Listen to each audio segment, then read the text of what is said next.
দেশে কৃষি প্রকৌশলীর ২২৯টি পদের ১৭৬টি ফাঁকা। বৃহস্পতিবার রাজধানীতে এক আয়োজনে এমন তথ্য দিলেন কৃষি মন্ত্রণালয়ের সচিব ডক্টর মোহাম্মদ ইমদাদুল্লাহ মিয়ান। বলেন, সব খাতেই সরকারি পরিকল্পনা হয়, কিন্তু উপেক্ষিতই থেকে গেছে দেশের কৃষি খাত। এমন অবস্থায় জেলাভিত্তিক পরিকল্পনা নেওয়ার কথা জানান তিনি।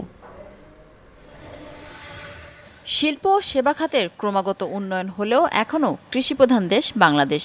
সরাসরি বা পরোক্ষভাবে দেশের প্রায় ৮০% মানুষ কৃষির উপর নির্ভরশীল। কিন্তু যারা ফসলের মাঠে ঘাম ঝরান, বছর জুড়েই তারা থাকেন দুশ্চিন্তায়। কারণ উৎপাদন খরচ উঠবে কিনা তা যেন কৃষকের এক নিশ্চিত শঙ্কার বিষয়। কৃষিতে যন্ত্রের ব্যবহার এখন সবখানে। দেশে এসব যন্ত্রাংশ উৎপাদন শুরু 50-এর দশকে, তবে অনেক যন্ত্রই আনতে হয় বিদেশ থেকে। আমাকে সকলেই বলছেন আপনারা খুব বেশি দূরে না, এইটাই হলো আমার অর্জন। কৃষি যন্ত্রাংশের আমদানি নির্ভরতা থেকে বের হয়ে আত্মনির্ভরশীল হবার লক্ষ্য নিয়ে আন্তর্জাতিক মানের 4 দিনব্যাপী কৃষি ও খাদ্যের রাজনৈতিক অঙ্গীকার শীর্ষক আলোচনা সভার আয়োজন করে BAJF। কৃষি যন্ত্রাংশ তৈরিতে বেসরকারি ও রাষ্ট্রীয় খাতের সমন্বয় করার তাগিদ দেন কৃষি গবেষকরা।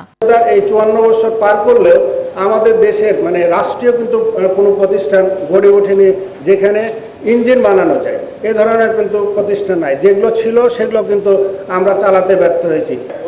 হাইব্রিড যে আমরা এই কাজগুলো করতেছি, এখন আমাদের অলরেডি 8টা হাইব্রিড আছে, আরো 2টা হয়তো নেক্সট এনএসবি হলে আমাদের এই 2টা হয়ে যাবে। সেক্ষেত্রে এগুলো ফলন কিন্তু 10 টনের উপরে।